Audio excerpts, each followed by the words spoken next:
Hi guys, Miss Yandell here. Hope you're having a really great week. So today's lecture, this week's lecture, has to do with the next movement in American literature.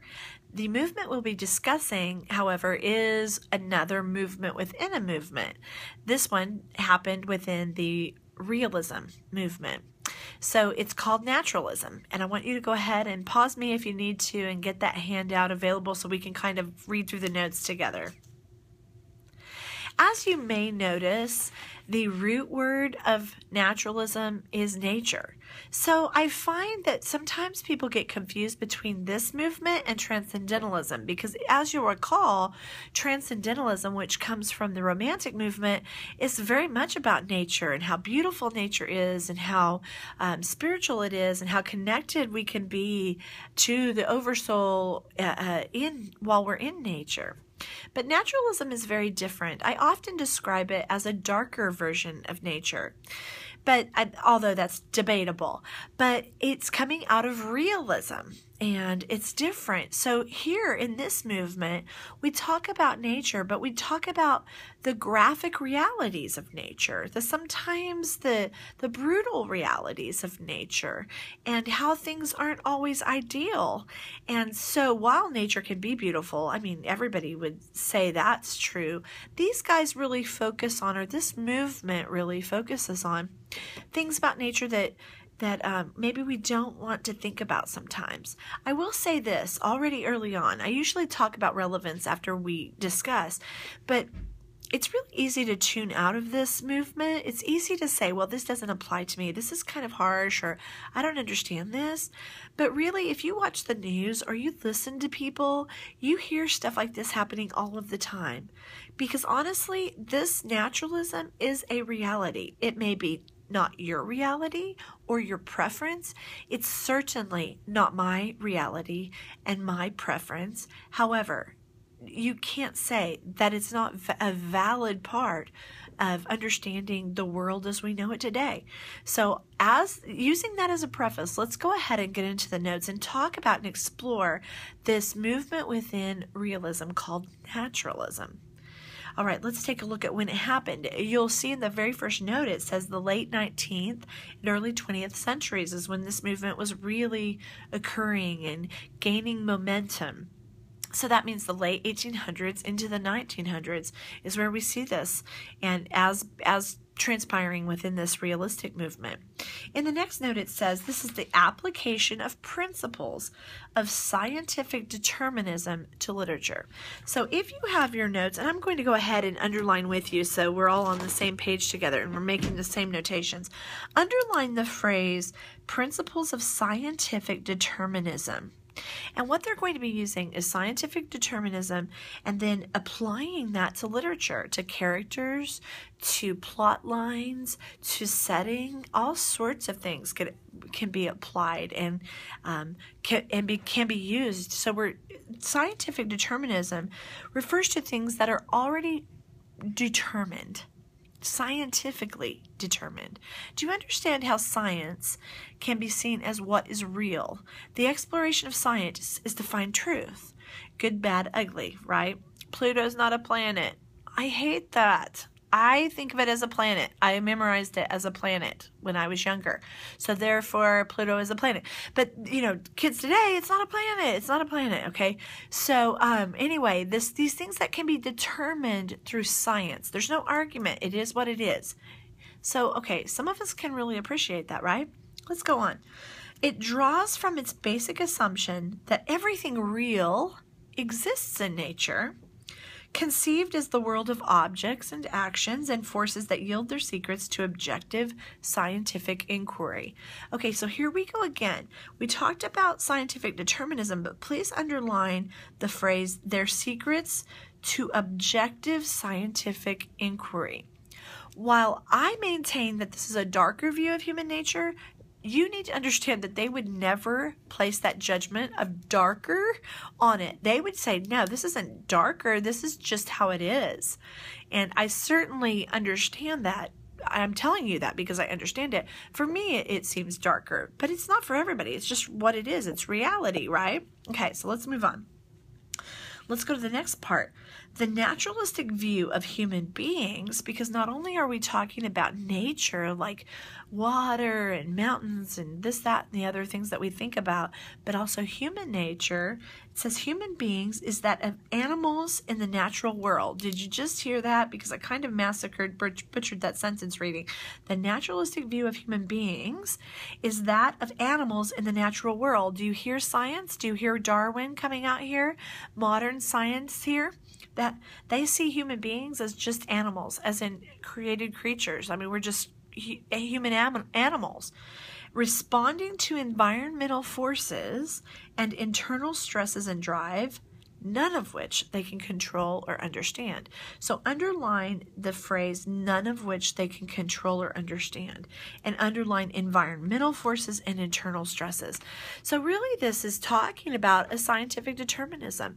But here they say that there are a lot of things that are out of our control, and they refer to us as animals, human animals. You'll hear that again and again in this movement, within this movement.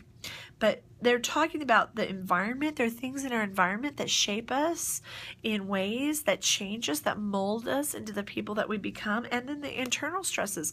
This is the time period when psychology, when Freud becomes huge, when analyzing thoughts and dreams becomes an emphasis, like what's going on inside of us becomes essential and becomes very important. Okay, let's look at the next notation. This is, I know it doesn't look like a lot, but it's a lot of thinking here and a lot of thought here. Naturalism is a response to the revolution in thought that science produced. Newton, that's talking about Isaac Newton, his idea of mechanistic determinism.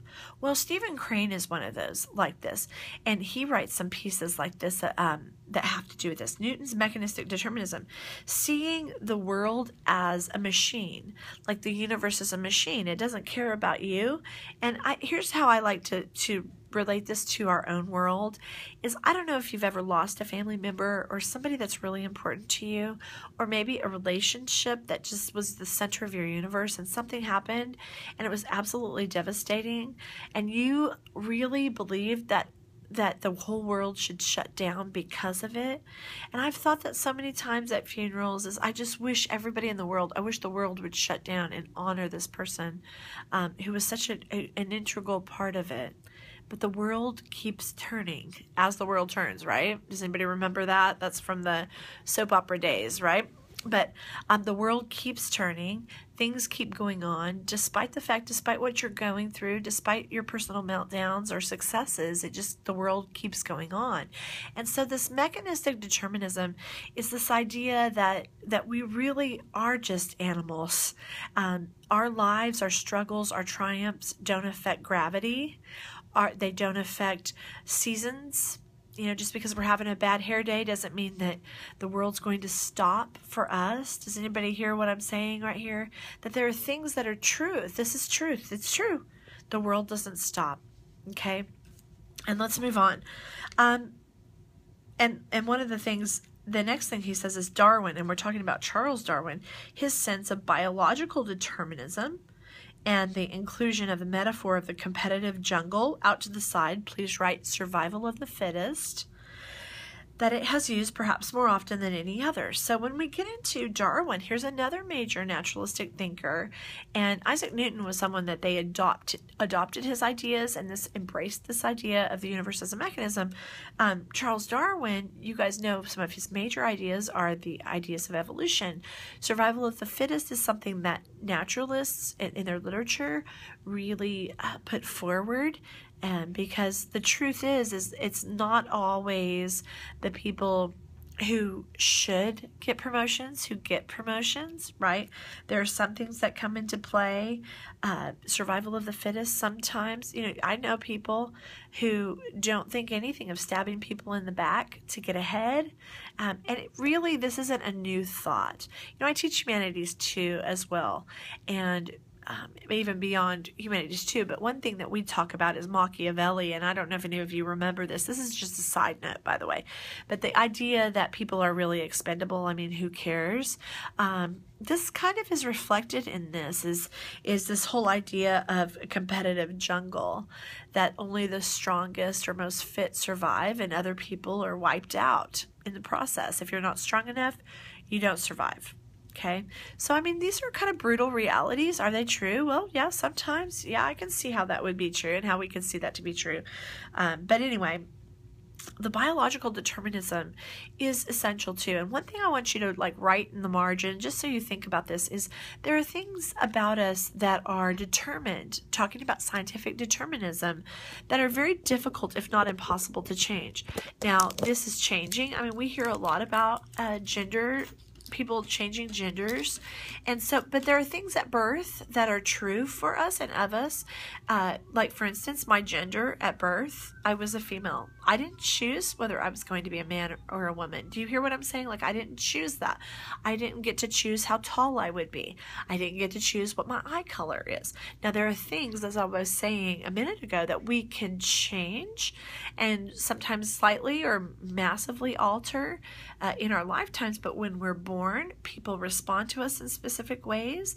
They have expectations for us in specific ways, just based on our biology and based on the issues in our biology that we have. You know, we don't have choices a lot about who our parents are. We don't get to decide who our parents are going to be, which sperm and which egg united together to make us. There's a lot of stuff, is what I'm saying, that we don't get to choose.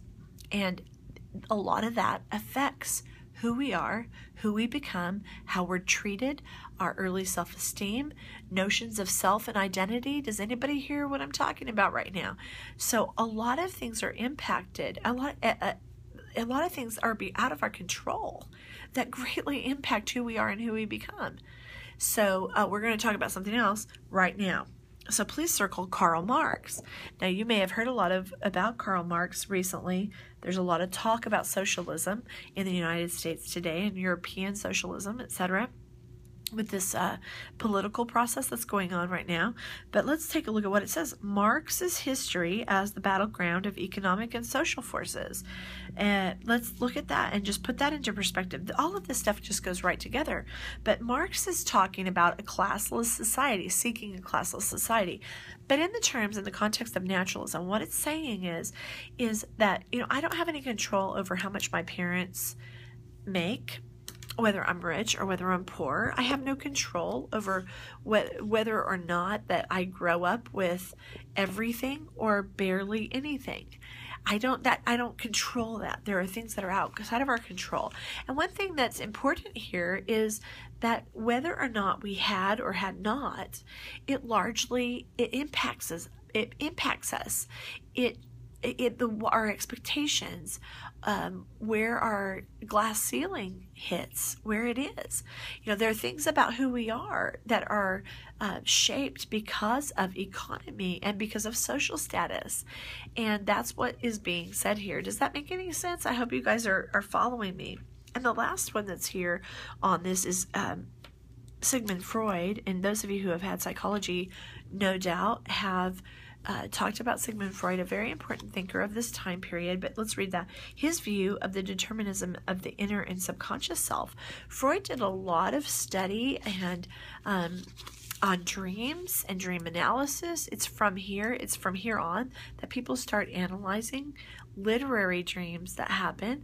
Not only that, but Freud's idea of the id, ego, and superego, about who the heart of darkness that Joseph Conrad will talk about later, but the id being that chaos in human beings, and the superego being, this is just like id, ego, superego for dummies here, but the superego being those things that teach us right from wrong, and, you know, the ego being where we are in our negotiation between anarchy or complete and utter chaos and what is expected of us. So finding a balance in between those things.